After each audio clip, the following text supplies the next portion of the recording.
Okay, तो देखो आज हम लोग लाइफ प्रोसेसेस क्लास 10th का जैप प्रक्रम जो यूनिट है उसका फर्स्ट लेसन न्यूट्रिशन पोषण को हम लोग देखेंगे। ठीक, और एग्जाम नजदीक आ गया है। क्लास 10th का बोर्ड एग्जाम होने वाला है फरवरी में, समय बिल्कुल भी कम है। तो उसके लिए तुम लोग के लिए क्या करेंगे कि इजी बना देंगे, क्योंकि जैसा पता है कि जो स्टेट बोर्ड में यानी कि एग्जाम में जो क्वेश्चन आने वाले हैं वो 80 में से तुम्हें 40 क्वेश्चन सिर्फ एमसीक्यू रहेगा। तो एमसीक्यू पे जो है फोकस करना है।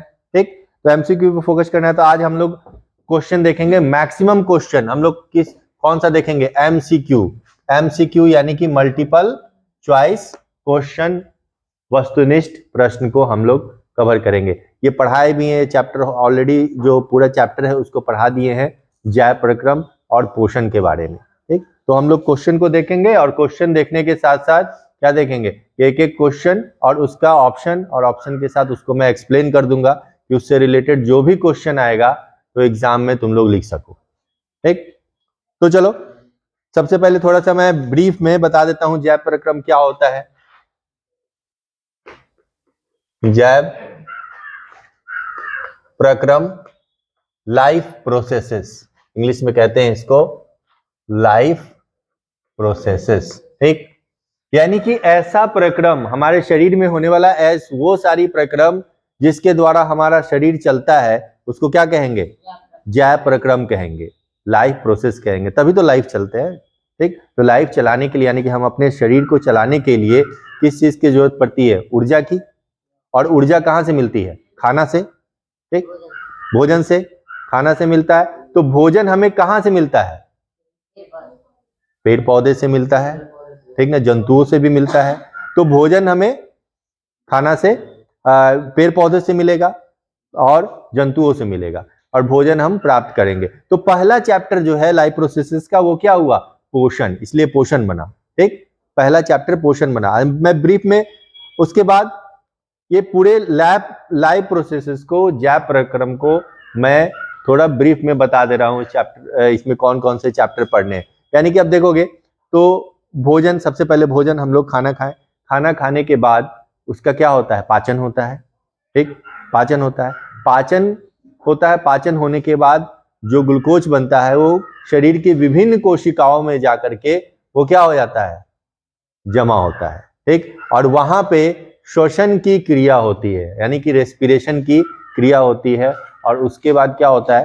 रेस्पिरेशन के बाद वह एनर्जी हमें देता है, एटीपी के फॉर्म में एनर्जी देता है। तो दूसरा चैप्टर जो होता है, दूसरा चैप्टर है जैप प्रक्रम, वो है श्वसन। ठीक ना, श्वसन चैप्टर है, रेस्पिरेशन है। जब श्वसन होगी, मेटाबॉलिज्म की क्रिया होगी, उसके लिए, श्वसन करने के लिए हमें किस चीज की जरूरत पड़ती है? ऑक्सीजन की। तो ऑक्सीजन कहां से आता है? इन्वायरमेंट से लेते हैं, बाहर से।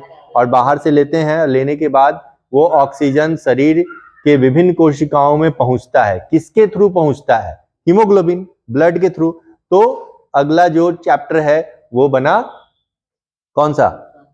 नहीं, परिवहन यानी कि ट्रांसपोर्टेशन, हार्ट उसमें हेल्प करता है। उसके बाद एक लास्ट चैप्टर है उत्सर्जन। तो ये सारे चैप्टर को एक एक करके हम लोग डील करेंगे। ओके, तो चलो अब क्वेश्चन पे आते हैं हम लोग कि कौन कौन से इंपॉर्टेंट क्वेश्चन है वो आ सकता है एग्जाम में। ठीक, तो मैं चैप्टर वाइज क्वेश्चन को बनाया हूं और उस क्वेश्चन को हम लोग करते हैं। तो पहला क्वेश्चन देखो, मैं क्वेश्चन बोलूंगा, ऑप्शन भी इसका बता दूंगा। जो इंपॉर्टेंट, जहां पे जो चीजें इंपॉर्टेंट होगी उसको मैं एक्सप्लेन कर दूंगा। ठीक ना, कि तुम समझ में आया। तो पहला जो क्वेश्चन है, जो फर्स्ट क्वेश्चन है, वो क्वेश्चन है ये। पहले क्वेश्चन में क्या कह रहा है कि अति सूक्ष्म स्केल पर होने वाली गतियां कहलाती हैं। अगर पूछा जाए, क्वेश्चन में आता है कि अति सूक्ष्म स्केल पे होने वाली गतियां कहलाती है, तो सबसे पहले क्वेश्चन समझ में आना चाहिए।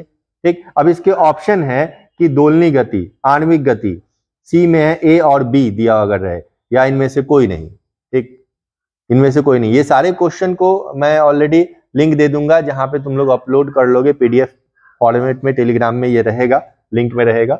ओके, तो अगर पहला ऑप्शन रहे कि दोलनी गति, आणविक गति, तो सबसे पहले ये क्वेश्चन को समझना है कि अति सूक्ष्म स्केल पे होने वाली गतियां जो हैं वो क्या कहलाती हैं। तो गति यानी कि एस मूवमेंट है ना, मूवमेंट से यहां रिलेटेड है। तो अति सूक्ष्म स्केल पे, यानी कि हमारे नाखून बढ़ जाते हैं, तुम रात भर 24 घंटा 48 घंटे तक तुम नाखून को देखते रहो, क्या तुम उसको बढ़ते हुए देख पाओगे? नहीं देख पाओगे। क्यों? किस लेवल पे है? अति सूक्ष्म लेवल पे है, अति सूक्ष्म लेवल पे है ना। तो अति सूक्ष्म लेवल पे कौन सा होगा? इसमें से ऑप्शन क्या होगा? आणविक गति। समझ में आया? आणविक गति यानी कि मॉलिक्यूलर लेवल पे, यानी कि एटॉमिक लेवल पे अगर होगा, एटॉमिक लेवल पे अगर गति होती है तो हम नहीं देख सकते। ठीक, तो नाखून का बढ़ना, बाल का बढ़ना, फूल है, कली से फूल बनना, ये सभी आणविक गति है। तो ये गति अति सूक्ष्म स्केल पे होती है और इससे पता चलता है कि लाइफ, यानी कि जो लिविंग है, जिसमें लाइफ है, उसमें अति सूक्ष्म स्केल पे होने वाली गतियां जो हैं वो आणविक गति होती है। ये क्वेश्चन काफी इंपॉर्टेंट है और ये क्वेश्चन आएगा एग्जाम में। ठीक, ये सारे क्वेश्चन एग्जाम में आएंगे, पूछे जाएंगे क्वेश्चन। तो ये समझ में आ गया पहला क्वेश्चन। दूसरा क्वेश्चन है, वे सभी प्रक्रम जो सम्मिलित रूप से अनुरक्षण का कार्य करते हैं क्या कहलाते हैं? ऑप्शन है पोषण, श्वसन, जैव प्रक्रम, संरक्षण।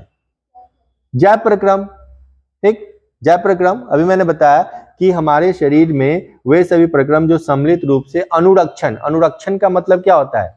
मेंटेनेंस। अनुरक्षण का मतलब मेंटेनेंस, यानी कि हमारा शरीर जिससे चले। अभी मैं बता रहा था, तो पोषण उसमें से एक है, लेकिन सभी को मिलाकर के एक साथ क्या कहते हैं? जैव प्रक्रम कहा जाता है। क्लियर? ये आसान क्वेश्चन है, ऐसा क्वेश्चन आएगा एकदम लगा लोगे टिक लगाओ, सेम क्वेश्चन आएगा तो सेम क्वेश्चन आएगा, ठीक ना। तीसरा क्वेश्चन पे चलते हैं। शरीर के बाहर से ऑक्सीजन को ग्रहण करना तथा कोशिकीय आवश्यकता के अनुसार खाद्य स्रोत के विघटन में उसका प्रयोग कहलाता है। एकदम जो तुम्हारे बुक है उसमें, बुक से मैंने क्वेश्चन बनाया है कि सबसे पहले देखो दिक्कत क्या होती है, मैं बता दूं कि जब बोर्ड एग्जाम में क्वेश्चन आएगा, बोर्ड एग्जाम में जब क्वेश्चन आएगा ना, तो क्वेश्चन में यही सब वर्ड लिखे हुए आएंगे जो मैं क्वेश्चन में पढ़ रहा हूं ना, जो तुम्हारे एनसीईआरटी बुक में दिया हुआ है, उसी से वही वर्ड हिंदी में भी और इंग्लिश में भी वैसे ही क्वेश्चन आएंगे। ठीक, तो तुम्हें वर्ड पे पकड़ होनी चाहिए तभी क्वेश्चन बना पाओगे। अब जैसे ये क्वेश्चन है कि शरीर के बाहर से ऑक्सीजन को ग्रहण करना, ऑक्सीजन कहाँ है? शरीर के बाहर ही है ना, वातावरण में है। तो ऑक्सीजन को ग्रहण करना यानी कि लेना, तथा कोशिकीय आवश्यकता के अनुसार, हमारे कोशिकीय आवश्यकता यानी कि कोशिका के अंदर इसकी कहाँ कहाँ आवश्यकता है, कितनी आवश्यकता है, उसके अनुसार खाद्य स्रोत के विघटन में। अब देखो एक वर्ड है, ओके, एक वर्ड है खाद्य स्रोत के विघटन में, खाद्य स्रोत के विघटन। तो विघटन का मतलब क्या होता है? खाद्य स्रोत के विघटन में, विघटन का मतलब क्या होता है? विघटन का मतलब कोई बताएगा? विघटन का मतलब? नहीं, विघटन का मतलब होता है उसका टूटना, डिकम्पोज होना, ठीक ना, डिकम्पोज होना, विघटन। तो खाद्य स्रोत के विघटन में यानी कि जो हम खाना खाते हैं, जो ग्लूकोज बनता है, फाइनली ग्लूकोज ही बनता है ना पच करके, तो ग्लूकोज बनता है, उस ग्लूकोज का विघटन यानी कि टूटना, टूट के तभी तो एटीपी बनेगा। तो उस विघटन में उसका प्रयोग कहलाता है, क्या कहलाएगा? अब ये क्रिया क्या कहलाएगी? ऑक्सीजन लिए, ऐसे समझो कि ऑक्सीजन लिए हम, ऑक्सीजन गया कोशिका के अंदर गया, पाचन से ऑलरेडी ग्लूकोज कोशिका में पहुंच गया है, यानी कि ये कोशिका है, देखो ये कोशिका है, ऐसे समझो इसको, ये कोशिका, ये कोशिका में ऑक्सीजन आया बाहर से O2, ठीक ना, और यहां से क्या है? ग्लूकोज C6H12O6 है, ओके, C6H12O6 है यहाँ पे ऑलरेडी, ठीक ना। और इसमें इसका जब जुड़ा तो विघटन हुआ, विघटन हुआ ना, ओके, विघटन हुआ, C6H12O6 यहाँ टूटा, विघटन हुआ। तो ये अभिक्रिया, ये अभी प्रक्रिया क्या कहलाती है? श्वसन। क्या कहलाएगी? श्वसन कहलाएगी। श्वसन में ही ना एटीपी बनता है। तो इसमें ऑप्शन जो है देखो, ऑप्शन में है पोषण, उत्सर्जन, जनन, श्वसन। तो चौथा नंबर जो ऑप्शन होगा वो श्वसन कहलाएगा। समझ में आ गया? ठीक, नेक्स्ट क्वेश्चन करते हैं हम लोग। तो नेक्स्ट क्वेश्चन में देखेंगे एक कोशिकीय जीवों में, ठीक ना, गौर से सुनना, एक कोशिकीय जीवों में गैसों का आदान प्रदान निम्नलिखित में से किसके द्वारा होता है? एक कोशिकीय जीवों में, पहले क्वेश्चन को समझो, एक कोशिकीय जीवों में गैसों का आदान प्रदान, तो किसी भी जीव में जो गैसों का आदान प्रदान होगा, जो गैसें होंगे वो मुख्यतः दो ही गैसों का आदान प्रदान होगा ना, ऑक्सीजन और कार्बन डाइऑक्साइड। ओके, यही दो गैस का एक्सचेंज होगा। ठीक, तो किसके द्वारा होता है? ऑप्शन है परासरण, विसरण, श्वसन और पोषण। परासरण, विसरण, श्वसन और पोषण। विसरण, विसरण के द्वारा, क्योंकि ऑक्सीजन और कार्बन डाइऑक्साइड गैस है, और विसरण वैसी प्रक्रिया है, विसरण वैसा प्रोसेस है जिसमें उच्च जहां पे ऑक्सीजन होगा या कार्बन डाइऑक्साइड होगा, उच्च सांद्रता वाले, ठीक ना, जो ये माध्यम है, वहां से निम्न सांद्रता वाले माध्यम की ओर उसका फ्लो होता है। जैसे गैस में, जैसे कि मैंने एक्टिविटी में मैंने एक बार बताया था कि अगरबत्ती को अगर कोने में जला देते हैं तो उसकी सुगंध पूरे रूम में चली जाती है। विसरण, क्योंकि गैस का हवा में क्या हो गया? विसरण हो गया अगरबत्ती के सुगंध का। ओके, तो वहां हो जाता है, वो सूंघने को मिलता है या उसकी सुगंध जो है वो फैल जाती है। तो गैसों का आदान प्रदान जो होगा मुख्यतः किसमें? एक कोशिकीय जीव में। तो एक कोशिकीय जीव में देखोगे, एक कोशिकीय जीव का जो बॉडी होता है वो कैसा होता है? वो एक कोशिकीय जीव का जो बॉडी होता है, जैसे ये अमीबा है, ये भी एक कोशिकीय जीव है। इसका ये प्लाज्मा मेम्ब्रेन, जिसको प्लाज्मा लेमा बोलते हैं, ठीक ना, और ये डायरेक्ट इन्वायरमेंट के कांटेक्ट में है।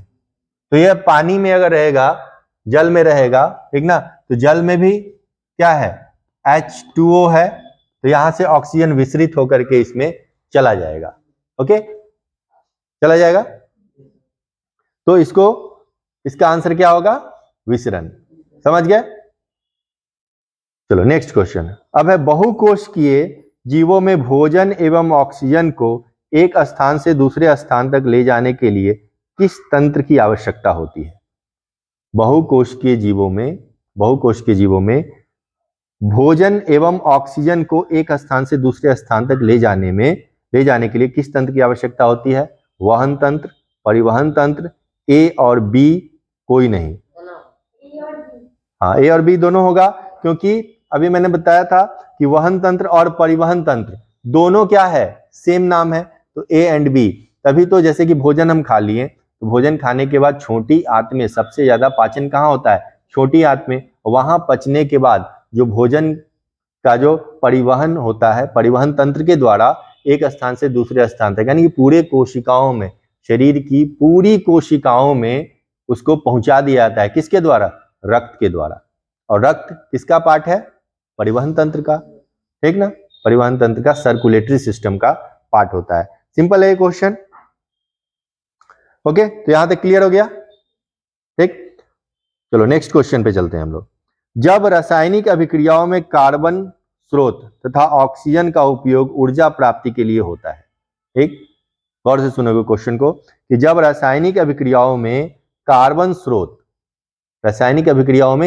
स्रोत, ठीक, तथा ऑक्सीजन का उपयोग ऊर्जा प्राप्ति के लिए होता है, तब ऐसे उपोत्पाद भी बनते हैं। उपोत्पाद का मतलब होता है बाई प्रोडक्ट, ठीक, बनते हैं जो शरीर की कोशिकाओं के लिए न केवल अनुपयोगी होते हैं बल्कि हानिकारक भी हो सकते हैं। इन अपशिष्ट उपोत्पादों को शरीर के बाहर निकालना अति आवश्यक होता है। इस प्रक्रम को क्या कहते हैं? यानी कि फाइनली जब खाना बना, खाना खा लिया, ठीक, उसके बाद उसका पाचन हुआ, पाचन के बाद परिवहन हुआ, परिवहन के बाद यानी कि हमारे शरीर के अंदर कुछ हानिकारक पदार्थ भी बनेंगे, कचरा बनेगा। जैसे गाड़ी भी चलती है, फ्यूल उसमें डाला जाता है तो कचरा बनता है ना, तो कचरा साइलेंसर से बाहर निकल जाता है, ठीक, बाहर निकल जाता है। तो हमारे शरीर में, जंतुओं के शरीर में जब कचरा बनता है तो उसको बाहर निकालना जरूरी होता है। उस प्रक्रम को क्या कहेंगे? श्वसन, पोषण, प्रजनन, उत्सर्जन। सिंपल, समझ में आ रहा है इसका मतलब? उत्सर्जन कहेंगे, एक्सक्रीशन। तो नेक्स्ट क्वेश्चन पे चलते हैं। अब ये तो सिंपल था, बस मैंने क्या बोला कि क्वेश्चन समझ में आना चाहिए।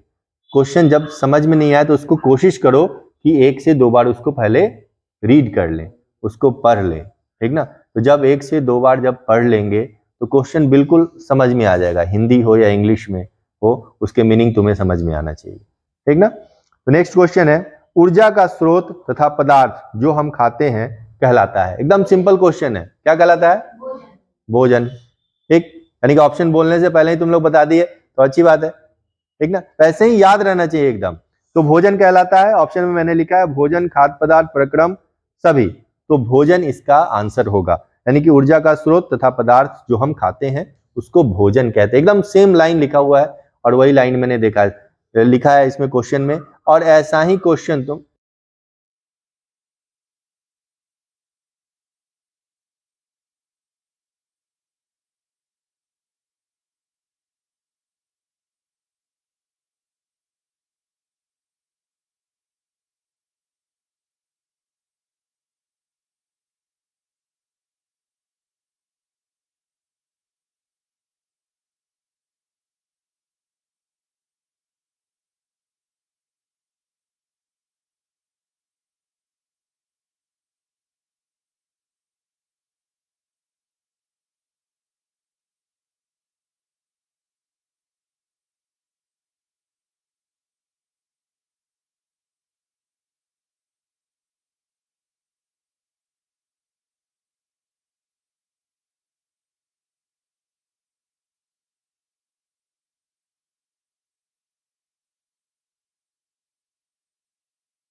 ओके, तो चलो आज फिर हम लोग एमसीक्यू क्वेश्चन करने जा रहे हैं, ठीक ना।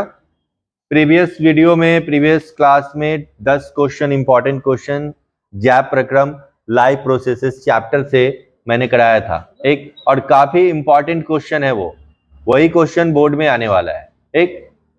तो वहां तक समझ में आ गया था। चलो अब नेक्स्ट क्वेश्चन हम लोग क्वेश्चन नंबर 11 पे बढ़ते हैं, ठीक। तो ये क्वेश्चन क्या कह रहा है वो सुनो। क्वेश्चन सुनोगे, पढ़ोगे, तो किसी भी क्वेश्चन का आंसर जो है तुम आसानी से दे सकते हो। तो ये कह रहा है कि स्वपोषी पोषण में संचित रहने वाली आंतरिक ऊर्जा किस रूप में होती है।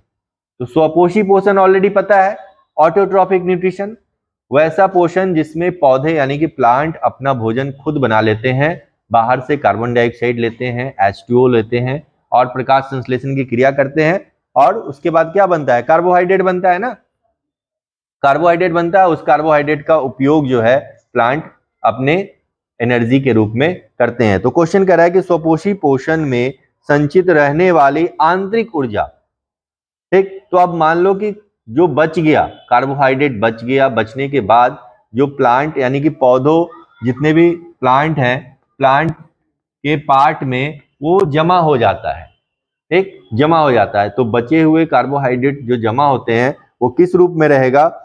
ऑप्शन है ग्लाइकोजन, प्रोटीन, स्टार्च, वसा अम्ल। स्टार्च के रूप में, देखो ये सब पता है पहले से, देखो क्वेश्चन इजी ही रहेगा, बस समझना है। स्टार्च के रूप में प्लांट में स्टोर रहता है, जिसको हिंदी में मंड भी बोलते हैं, मंड, ठीक ना। ओके, और एक क्वेश्चन और आएगा, या बता दूं यहीं पे, प्लांट की अगर चर्चा की जाएगी, पौधों की चर्चा की जाएगी, तो जो संचित जो आंतरिक ऊर्जा है वो स्टार्च के रूप में रहेगा। और एनिमल के बाद, अगर एनिमल में पूछा जाएगा तो जंतु में, हम लोग में जब हम लोग खाना खाते हैं, ग्लूकोज बनता है, ग्लूकोज जब बच जाता है तो किस फॉर्म में स्टोर हो जाता है, कोई बता सकता है। इसमें ऑप्शन दिया हुआ है, ऑप्शन इसी के ऑप्शन में उसका आंसर है, जैसे अभी बताया, ग्लाइकोजन, प्रोटीन, स्टार्च, वसा अम्ल, ग्लाइकोजन। ओके, तो ग्लाइकोजन एनिमल के केस में और प्लांट के केस में स्टार्च के फॉर्म में स्टोर होगा। क्लियर। ओके, चलो तो नेक्स्ट क्वेश्चन पे चलते हैं। निम्नलिखित में से कौन सा कथन स्वपोषी जीवों के लिए सही नहीं है। कह रहा है कि ऑटोट्रॉफ के लिए, ऑटोट्रॉफ, एक, ऑटोट्रॉफ के लिए जो है, ऑटोट्रॉपिक मोड ऑफ न्यूट्रिशन के लिए इसमें से कौन सा स्टेटमेंट जो है वह सही नहीं है, यानी कि गलत सेलेक्ट करना है। क्वेश्चन पे ये चीज, क्वेश्चन पढ़ने से में ध्यान देना, ऐसा क्वेश्चन आता है कि कौन सा सही नहीं है, कौन सा सही है, उस कंफ्यूजन में क्या होता है ना कि आंसर गलत लग जाता है, सही वाला कभी कभी लग जाता है, कभी गलत वाला लग जाता है। तो क्वेश्चन को पढ़ना, तो इसमें कह रहा है कि कौन सा कथन स्वपोषी जीवों के लिए सही नहीं है, यानी कि जो ऑप्शन इसमें दिए होंगे, 4 ऑप्शन जो मैं पढ़ने जा रहा हूं, उसमें से एक ऐसे ऑप्शन को सिलेक्ट करना है जो गलत होगा, यानी कि वह ऑटोट्रॉप में नहीं होगा। ओके, तो पहला, क्लोरोफिल द्वारा प्रकाश ऊर्जा को अवशोषित करना, तो ये तो होता है, ये तो होता है ना, प्रकाश संश्लेषण में क्लोरोफिल ही जो है वो क्या करता है, प्रकाश ऊर्जा को, सनलाइट को ट्रैप करता है, क्लोरोफिल। दूसरा, प्रकाश ऊर्जा को रासायनिक ऊर्जा में रूपांतरित करना तथा जल अणुओं का H2 तथा O2 में अपघटन करना, ये ऑप्शन है। यानी कि देखो, एक तो हो गया कि इसको समझ लो अच्छे से, मैं समझा देता हूं। ये रहा लीफ, ओके, हाँ ये लीफ हो गया, और लीफ का जो कलर होता है वो ग्रीन होता है, okay, due to presence of chlorophyll, chlorophyll की उपस्थिति के कारण पत्ते का रंग हरा होता है, ओके। और ये क्लोरोफिल सनलाइट को ट्रैप किया, तो पहला ऑप्शन हो गया, सनलाइट से ये ट्रैप कर लिया, ओके। उसके बाद इसी में मौजूद जड़ से, यानी कि ये रूट है, रूट से H2O गया, इस पे सनलाइट पड़ा, और अपघटन का मतलब होता है टूटना, तो H2O टूट जाता है, H2 प्लस O2 में टूट जाता है, इसको फोटोलिसिस ऑफ वाटर कहते हैं, और ये प्रकाश संश्लेषण की ही क्रिया है। तो दूसरा ऑप्शन भी सही है, जो कि प्रकाश ऊर्जा की रासायनिक ऊर्जा में रूपांतरित करना तथा जल अणुओं का H2 तथा O2 में अपघटन। तो ये भी ऑप्शन सही होगा। कार्बन डाइऑक्साइड का कार्बोहाइड्रेट में उपचयन, अगला है कि कार्बन डाइऑक्साइड का कार्बोहाइड्रेट में उपचयन होता है। उपचयन और अपचयन पढ़े हो ना फर्स्ट चैप्टर में। उपचयन और अपचयन जो होता है जिसको रिडॉक्स रिएक्शन कहते हैं, ठीक। उपचयन और अपचयन, अपचयन में ऑक्सीजन जुड़ता है, उपचयन में ऑक्सीजन हटता है, ओके। वे कार्बोहाइड्रेट को प्रोटीन के रूप में संचित करते हैं, डी। तो कार्बोहाइड्रेट प्रोटीन के रूप में संचित नहीं होता है, किस रूप में होता है? स्टार्च के रूप में।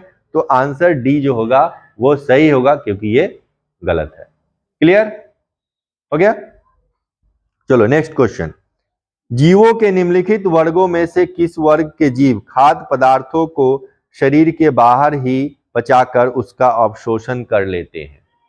ऐसे जीव के ग्रुप को इसमें पहचानना है इस क्वेश्चन में, जो खाना जो है ना, अपना भोजन शरीर के बाहर पचा करके, बना करके, बनाता तो नहीं है, पचा करके, गला करके और फिर इसको पी जाता है। ओके तो देखो ऑप्शन सुनो, वो दूसरी बात हो गई। ओके देखो ऑप्शन सुनो पहले। मशरूम, हरे पौधे, अमीबा। ऑप्शन पहले सुनो। दूसरा ऑप्शन है ईस्ट, मशरूम, ब्रेड की फफूंद। तीसरा ऑप्शन है पैरामीशियम, अमीबा, अमरबेल। चौथा है अमरबेल, जू, फीताकृमि। क्वेश्चन को एक बार फिर से समझो। क्वेश्चन ये कह रहा है कि निम्नलिखित में से कौन से ऐसे जीव हैं, इसमें जीव को पहचानना है, जो अपना भोजन को बाहर ही सड़ा गला करके खाता है। तो सड़ा गला करके खाने वाला जीव बैक्टीरिया, फंगी, कवक होते हैं ना। जैसे कोई पेड़ पौधा मर गया, जीव जंतु मर गया, वो स्मेल देने लगता है ना, देखते हो 2 दिनों के बाद स्मेल देना शुरू कर देता है, क्योंकि इसमें बैक्टीरिया आ जाता है। और बैक्टीरिया क्या करता है? उसको गलाना शुरू कर देता है, और जैसे ही बाहर में उसका जो स्किन है, जो भी प्रोटीन ये सब जो है, सबको गला करके और उसके बाद पी जाता है, ठीक। तो उसमें इसका जो ऑप्शन होगा वो कौन होगा? मशरूम होगा, ईस्ट होगा और ब्रेड की फफूंद होगा। यानी कि बी ऑप्शन जो होगा इसका ये सही होगा। इस टाइप के जो न्यूट्रिशन, मोड ऑफ न्यूट्रिशन है, वो कहलाता है saprotrophic mode of nutrition. Saprotrophic mode of nutrition कहलाता है। क्लियर? चलो नेक्स्ट क्वेश्चन। सही कथन को चुनना है इसमें। यहां पे 4 ऑप्शन में पढ़ने जा रहा हूं, इसमें सही कथन यानी कि करेक्ट स्टेटमेंट को चूज करना है। ओके तो पहला ऑप्शन है विषम पोषी प्राणी अपने भोजन का संश्लेषण स्वयं नहीं करते हैं। समझ में आया? यानी कि हेटेरोट्रॉप्स, वो अपना भोजन तो खुद नहीं बनाते। विषम पोषी प्राणी इस प्रकाश संश्लेषण प्रक्रिया के लिए सौर ऊर्जा प्रयुक्त करते हैं। क्या विषम पोषी सनलाइट प्रकाश संश्लेषण करता है? नहीं। विषम पोषी प्राणी अपने भोजन का संश्लेषण स्वयं करते हैं? ये भी नहीं करते हैं। विषम पोषी प्राणी CO2 और H2O को कार्बोहाइड्रेट में बदल देते हैं? ऐसा भी नहीं करते हैं। तो पहला ऑप्शन जो होगा वो सही होगा, क्योंकि विषम पोषी प्राणी अपने भोजन का संश्लेषण स्वयं नहीं करते हैं, ठीक ना। जैसे हम लोग अपना भोजन बनाते हैं? नहीं बनाते, हम तो डिपेंडेंट रहते हैं किस पे? प्लांट पे, एनिमल पे, उसी पे ना रहते हैं। वो बनाते हैं तो हम लोग उसको लाते हैं, खाते हैं। यहाँ भोजन बनाने का मतलब भोजन पकाना नहीं, गए और चावल दाल सब्जी बना लिए, ठीक ना, वो नहीं। यानी कि जो भोजन बनाने का मतलब कि डायरेक्ट हम ग्लूकोज अपने बॉडी में नहीं बना सकते हैं, कार्बोहाइड्रेट नहीं बना सकते हैं, ठीक ना, उसको बनाना कहते हैं। वो सिर्फ प्लांट ही बनाते हैं। ओके चलो नेक्स्ट क्वेश्चन। प्रकाश संश्लेषण के लिए गैसों का अधिकांश आदान प्रदान निम्नलिखित में से किसके द्वारा होता है? तो पत्तियों में तुम्हें याद होगा, पत्तियों में छोटे छोटे पोर्स होते हैं, छिद्र होते हैं, उसको क्या कहा जाता है? पत्तियों के अंदर जो छोटे छोटे छिद्र होते हैं उसको क्या कहा जाता है? रंध्र, एस्टोमेटा, एस्टोमेटा कहते हैं ना। तो एस्टोमेटा के द्वारा ही पत्ते जो हैं वो कार्बन डाइऑक्साइड लेते हैं, ऑक्सीजन छोड़ते हैं, फिर ऑक्सीजन लेते हैं, कार्बन डाइऑक्साइड छोड़, ये सारा एस्टोमेटा के थ्रू ही होता है, तो ऑप्शन है पत्तियों द्वारा, तनों द्वारा, जड़ द्वारा, रंध्र द्वारा। तो ऑप्शन क्या हो जाएगा? रंध्र के द्वारा, एस्टोमेटा के द्वारा इसका आंसर हो जाएगा। ओके, रंध्र हिंदी, इंग्लिश में इसको एस्टोमेटा बोलते हैं। Okay, clear? यहां तक क्लियर हो गया? ओके, तो यहां तक ये समझ में आ गया। क्वेश्चन नंबर 15 था। अब हम लोग क्वेश्चन नंबर 16, ठीक ना, क्वेश्चन नंबर 16 देखते हैं। रंध्रों का खुलना और बंद होना किन कोशिकाओं के द्वारा नियंत्रित होता है? तो रंध्रों का खुलना और बंद होना, तो चलो पहले मैं जल्दी से एक बना देता हूं एस्टोमेटा का डायग्राम, ठीक ना।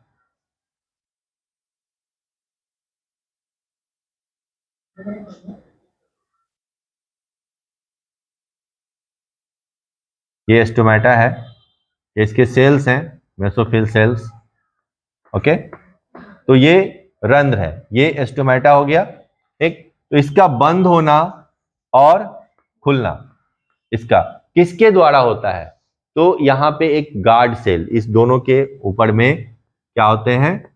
गार्ड सेल होते हैं। हाँ, गार्ड का मतलब गार्डिंग करना, गार्ड सेल। ठीक, तो इसी के द्वारा जो है रंध्रों का बंद होना और खुलना ये नियंत्रित होता है। रंध्रों का खुलना और बंद होना किन कोशिकाओं के द्वारा नियंत्रित होता है? द्वार कोशिका द्वारा, मेसोफिल कोशिका द्वारा, जाइलम कोशिका द्वारा, इसमें से कोई नहीं। अगर इस टाइप का ऑप्शन आएगा तो द्वार कोशिका, हिंदी में क्या कहते हैं गार्ड सेल को? द्वार कोशिका कहते हैं, द्वार कोशिका के द्वारा होता है। सिंपल क्वेश्चन है और आंसर भी एक बार में याद हो जाएगा। नेक्स्ट क्वेश्चन पे चलते हैं। नाइट्रोजन तत्व का उपयोग पौधे निम्नलिखित में से किस पोषक तत्व के संश्लेषण में करते हैं? सभी जानते हो, फार्मर या जो यूज करते हैं खाद, किसान जो भी खाद यूज करते हैं, उस बैग पे क्या लिखा रहता है? एनपीके लिखा रहता है।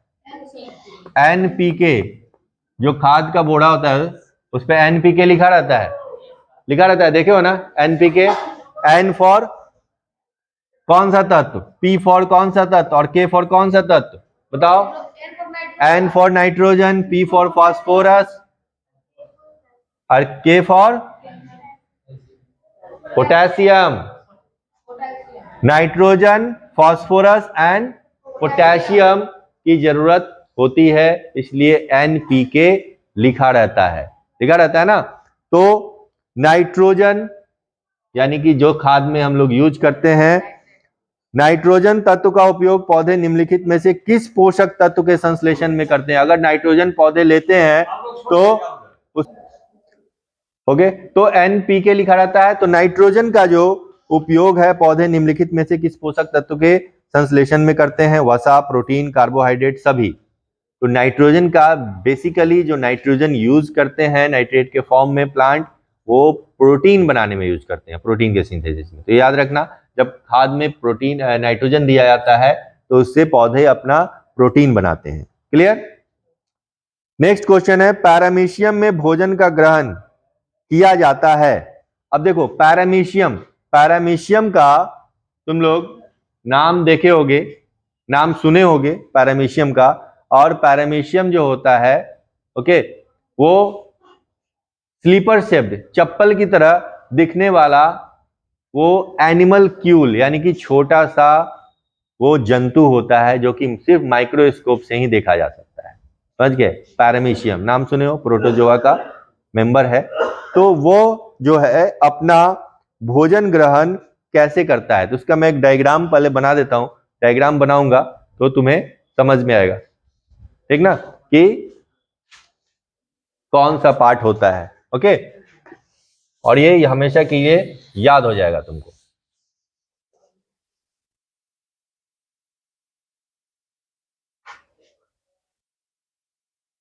तो ये पैरामीशियम थोड़ा सा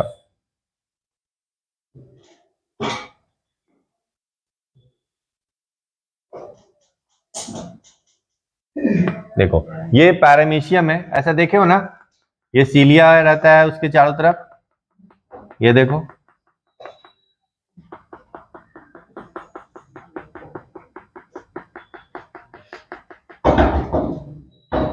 ओके, ये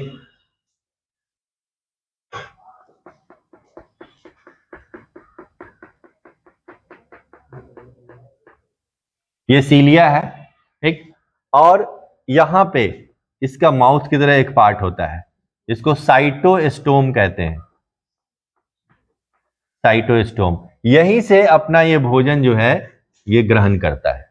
तो ऐसा क्वेश्चन आएगा, पूछा गया है कि पैरामीशियम में भोजन का ग्रहण किया जाता है संपूर्ण सतह से, क्या पूरे सतह से किया जाता है? तो नहीं, पूरे सतह से कौन करता है? अमीबा। अगर अमीबा में क्वेश्चन आ जाए, अमीबा की चर्चा अगर हो जाए कि अमीबा, तो अमीबा किसी भी सतह से वो कर सकता है स्यूडोपोडिया बना करके, कूटपाद बना करके, ठीक ना। लेकिन सिर्फ पैरामीशियम की बात की जाए तो पैरामीशियम संपूर्ण सतह से नहीं कहेगा, मुख द्वार भी ऑप्शन हो सकता है, ओरल कैविटी, वो भी नहीं होगा, कूटपाद नहीं होगा, एक विशिष्ट स्थान से जिसका नाम है साइटोस्टोम, यहां से करता है। ओके, तो cytostome is the right answer. चलो नेक्स्ट क्वेश्चन पे चलते हैं। मानव के आहार नाल के विभिन्न भागों का सही क्रम कौन सा है? मानव का आहार नाल, अगर क्वेश्चन में आ जाए कि मानव का आहार नाल, हमारा जो एलिमेंट्री कैनाल है उसका सही क्रम बताने के लिए कहां से शुरू होता है और कहां लास्ट करता है, अगर पूछा जाएगा तो वो ऑप्शन में तुम्हें टिक लगाने के लिए दिया जाएगा। एक ना, जिसमें 4 ऑप्शन मैंने लिख दिया है, ओके, इसमें देख करके तुम समझ सकते हो, लेकिन मैं अभी तुमको डायरेक्ट आंसर इसका मैं डील कर दे रहा हूं। ओके, तो सबसे पहला स्टार्ट कहां से होता है? मुख, ठीक ना। मुख के नीचे क्या होता है? नहीं, उसको क्या, गला पूरा पार्ट नहीं है इसको, जिस ईसोफेगस, ठीक ना। तो ईसोफेगस होता है जिसको ग्रसिका हिंदी में कहते हैं, ग्रसिका, ठीक, जिससे फूड पाइप होता है, फूड पाइप, फूड पाइप को ग्रसिका। उसके बाद क्या होता है?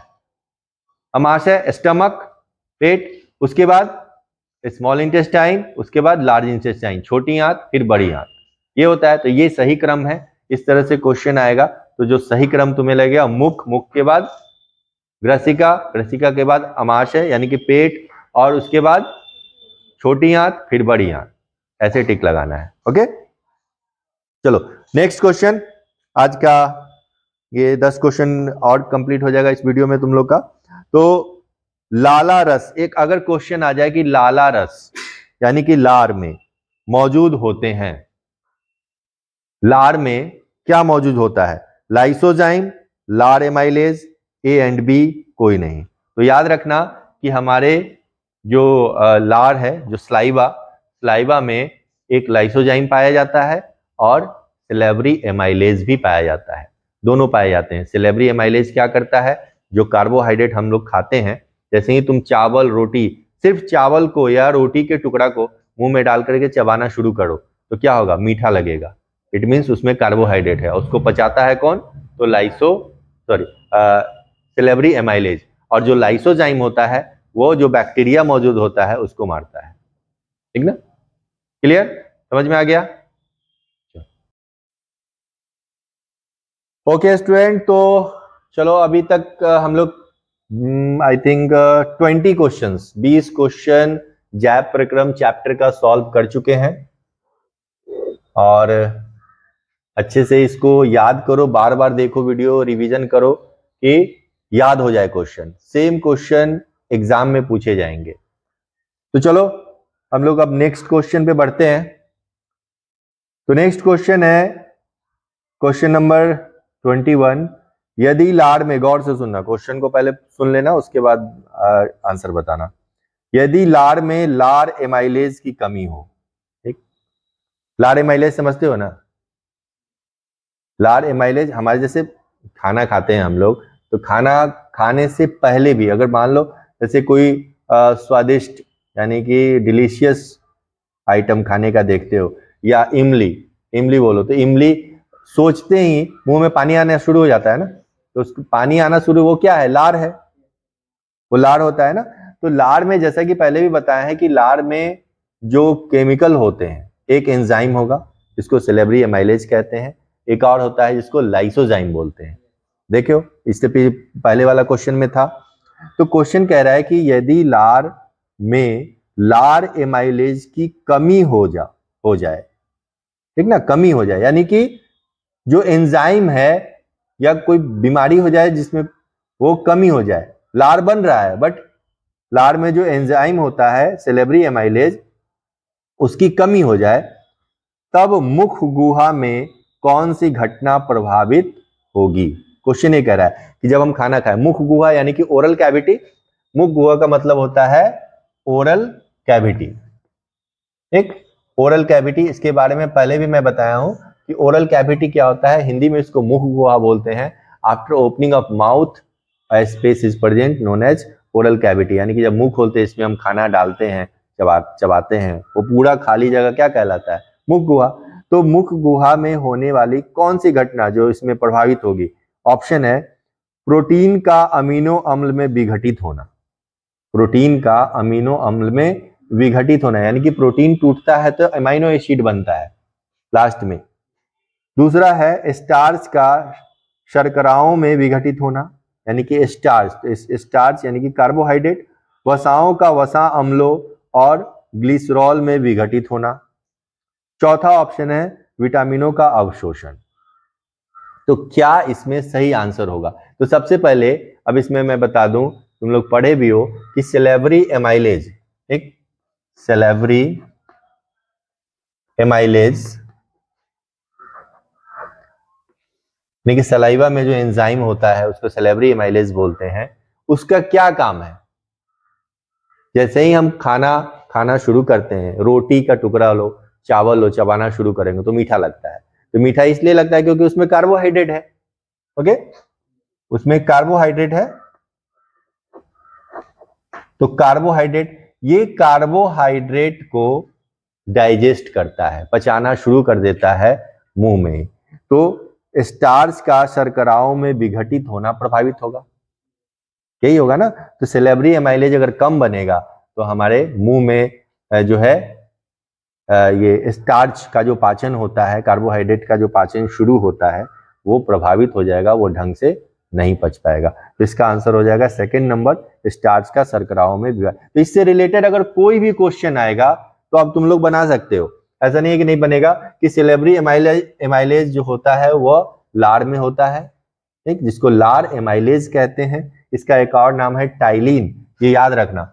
अगर क्वेश्चन में कभी आ जाए टाइलिन, पी से स्टार्ट होता है, PTYLINE, टाइलिन, ये भी नाम है। तो टाइलिन, कितना बच्चा इसको पटाइलिन पढ़ लेता है, तो पटाइलिन नहीं पढ़ना है, ठीक है ना, टाइलिन पढ़ना है। ओके, तो टाइलिन पी साइलेंट रहता है। बायोलॉजी में जो भी वर्ड मिलेगा अगर फर्स्ट लेटर पी है तो साइलेंट ही करके बोलना है। जैसे स्यूडोपोडिया बोलते हैं तो पी से स्टार्ट होता है, इस तरह का जो भी वर्ड मिलेगा तो पी साइलेंट रहेगा उसमें। तो ये टाइलिन नाम और दोनों एक ही नाम होता है। इससे रिलेटेड, हाँ, दोनों सेम है। ऐसे जो भी हिंदी मीडियम के स्टूडेंट होंगे उसमें सीधा पूछेगा लार एमाइलेज या लाला रस। इससे पिछले वाला क्वेश्चन में लाला रस, जो कि सेम तुम्हारे एनसीईआरटी बुक में लिखा हुआ है हिंदी में, लाला रस कहते हैं उसको, ठीक ना, लाला रस।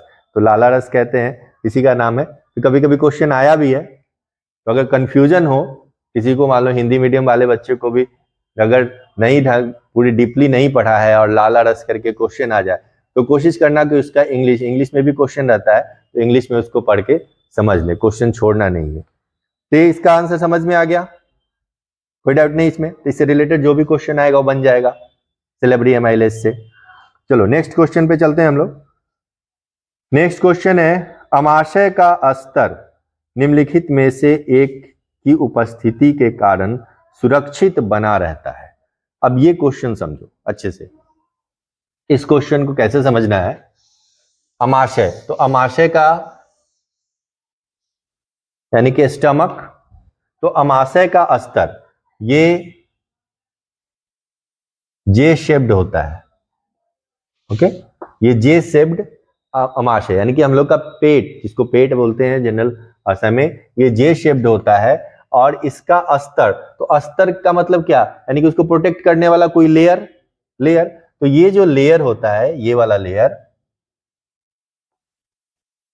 ये एपिथेलियम टिश्यू का बना होता है। उतना ज्यादा डीप में 10th में नहीं जाना है। तो इसका जो अस्तर है, तो इसके अंदर पढ़े हो कि HCl होता है। HCl हाइड्रोक्लोरिक अम्ल हमारे अमाशय के अंदर, हमारे पेट के अंदर निकलता है।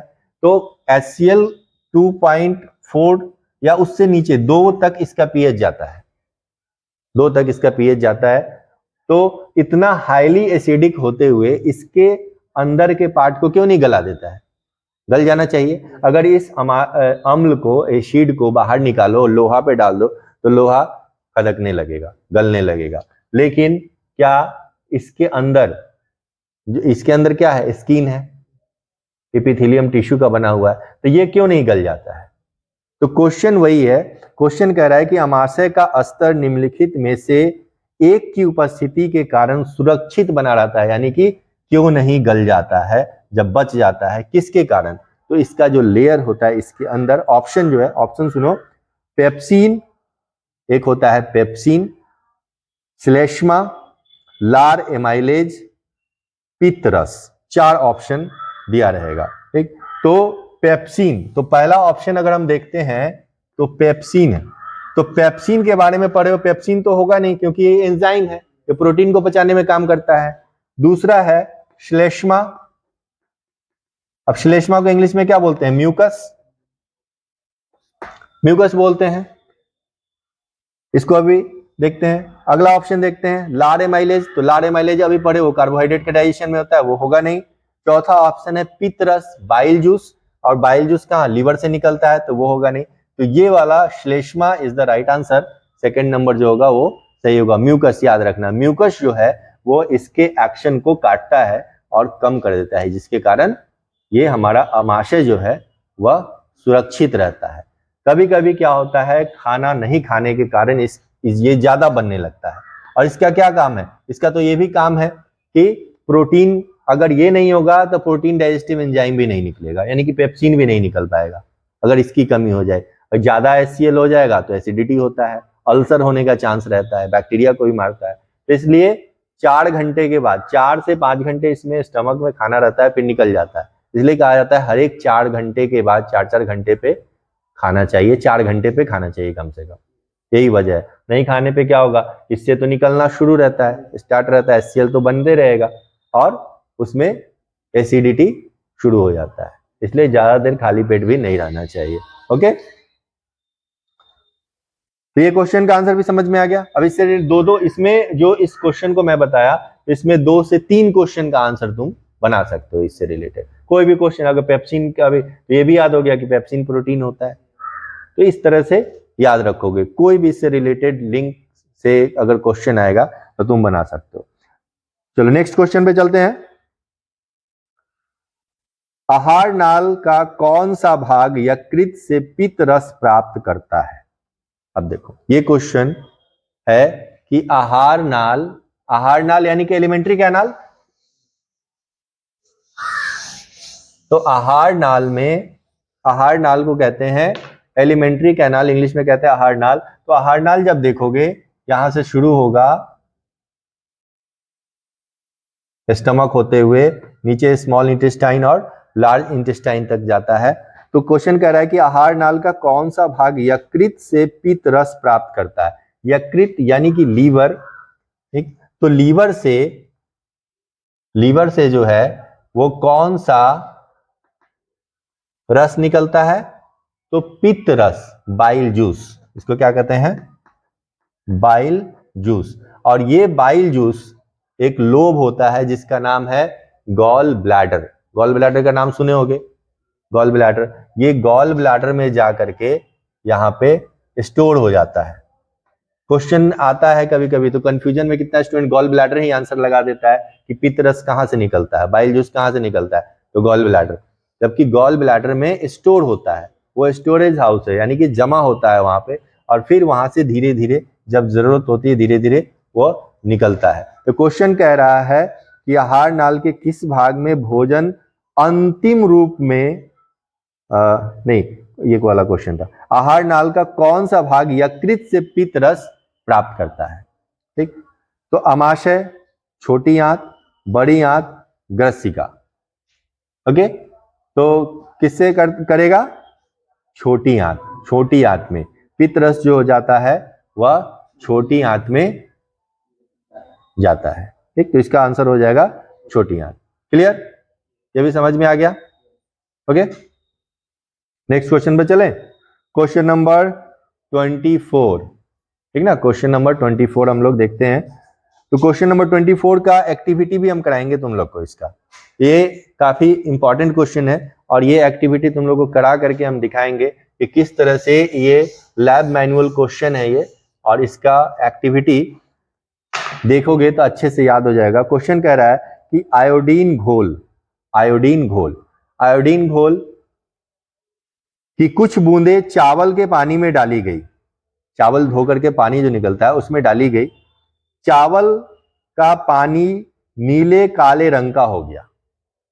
तो चावल का पानी इसमें बीकर में लेकर के, इसको मैं दिखाऊंगा करके कि चावल का पानी डाला हुआ है और इसमें आयोडीन की घोल की कुछ बूंदे डालेंगे हम। तो डालने के बाद इसका रंग जो है वो काले, नीले काले रंग का हो जाता है। नीले काले यानी कि डार्क हो जाएगा, रंग का हो गया। इससे पता चलता है कि चावल के पानी में क्या है। तो ये एक टेस्ट है जिससे कार्बोहाइड्रेट है या नहीं है उसको पता करने के लिए आयोडीन घोल का उपयोग करते हैं। तो ऑप्शन में रहेगा प्रोटीन होती है, वसा होती है, स्टार्च होती है, कोई नहीं। तो स्टार्च, कार्बोहाइड्रेट होता है ना चावल में, चावल में रोटी में कार्बोहाइड्रेट होता है, और उसको पता करने के लिए ये इस एक्सपेरिमेंट को जब करेंगे तो पता चल जाएगा कि चावल में क्या होता है, क्या होता है, कार्बोहाइड्रेट होता है और स्टार्च, जिसको बोलते हैं स्टार्च होता है। ठीक, ये समझ में आ गया। चलो नेक्स्ट क्वेश्चन करते हैं। आहार नाल के किस भाग में भोजन अंतिम रूप में पचता है? आहार नाल के किस भाग में भोजन अंतिम रूप में पचता है? ये तो एकदम याद रहना चाहिए। ऑप्शन है अमाशय, मुख गुहा, बड़ी आंत, छोटी आंत।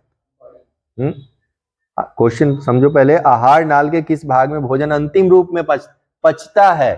तो पाचन की क्रिया समाप्त हो जाती है छोटी आंत में, स्मॉल इंटेस्टाइन में जो है वो पाचन की क्रिया समाप्त हो जाती है। बड़ी आंत में अवशोषण, पानी का अवशोषण होता है और फिर निष्कासन हो जाता है। बाकी सारा जो काम है पचने का वो छोटी आंत में ही खत्म हो जाता है, रूप में पच जाता है। तो सिंपल क्वेश्चन है, इसको याद रखना है।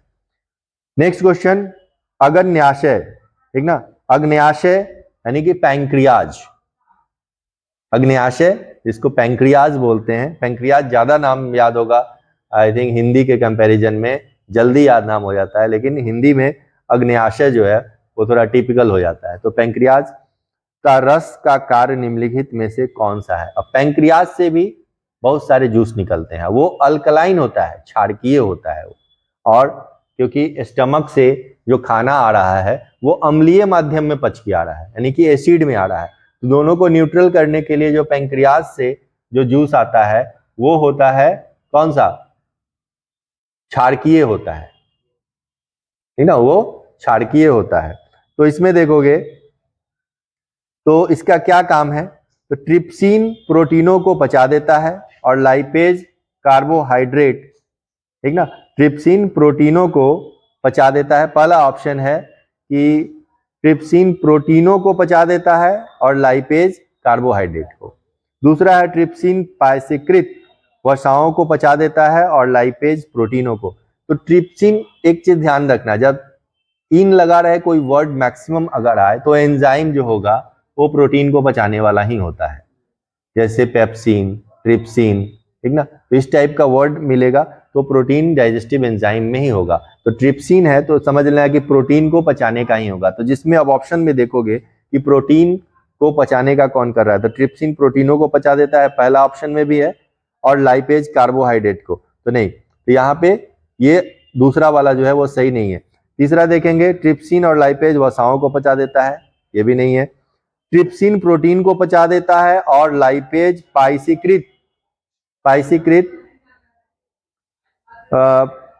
पाइसीभूत वसाओं को, ठीक ना। तो एक चीज याद रखना यहाँ पे कि ट्रिप्सिन जो एंजाइम है,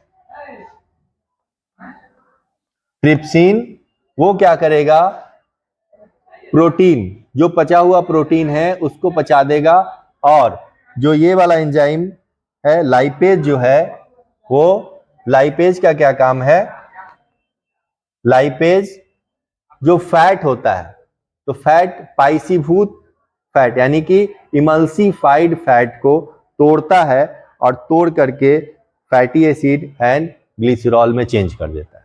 तो ये इसका काम हो गया। ओके, यहां तक समझ में आ गया। नेक्स्ट क्वेश्चन है दंत क्षरण या दंत क्षय इनामेल तथा डेंटिन के शनय शनय।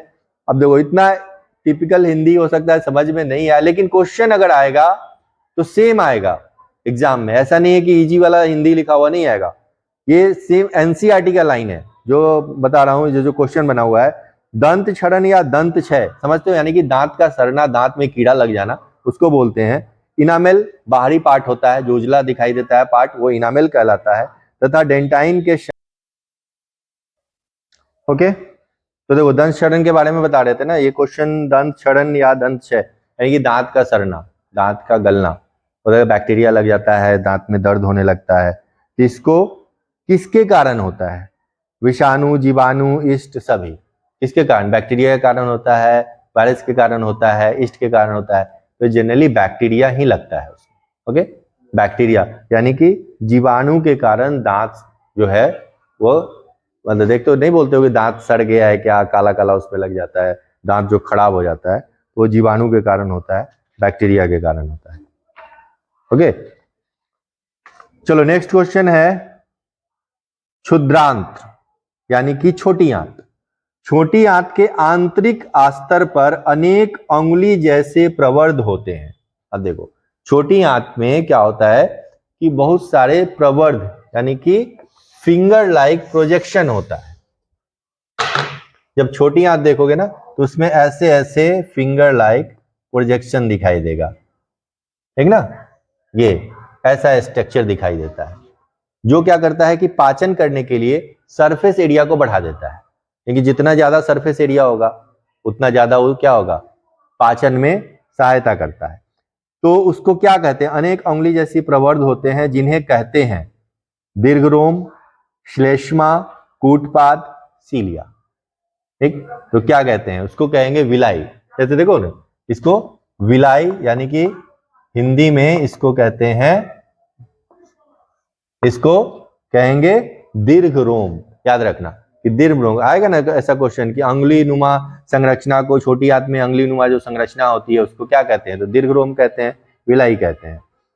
ओके, नेक्स्ट क्वेश्चन है भोजन के पाचन के पश्चात जल का अवशोषण निम्नलिखित में से किसके द्वारा होता है? अब फाइनली जब खाना पच गया तो जो जल हम लोग वाटर पीते हैं, जल पीते हैं, उसका अवशोषण बॉडी में जरूरी है, तो वो किसके द्वारा होता? तो बड़ी आंत के द्वारा। हाँ, ये याद रखना कि बड़ी आंत के द्वारा यानी कि लार्ज इंटेस्टाइन के द्वारा ये होता है। चलो एक लास्ट क्वेश्चन जो है,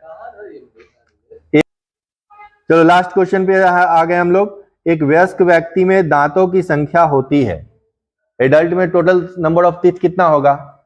32। तो ये भी क्वेश्चन पूछा है, हो सकता है फिर रिपीट करे क्वेश्चन तो आ सकता है। सिंपल क्वेश्चन भी पूछेगा, थोड़ा कॉम्प्लेक्स क्वेश्चन भी पूछेगा।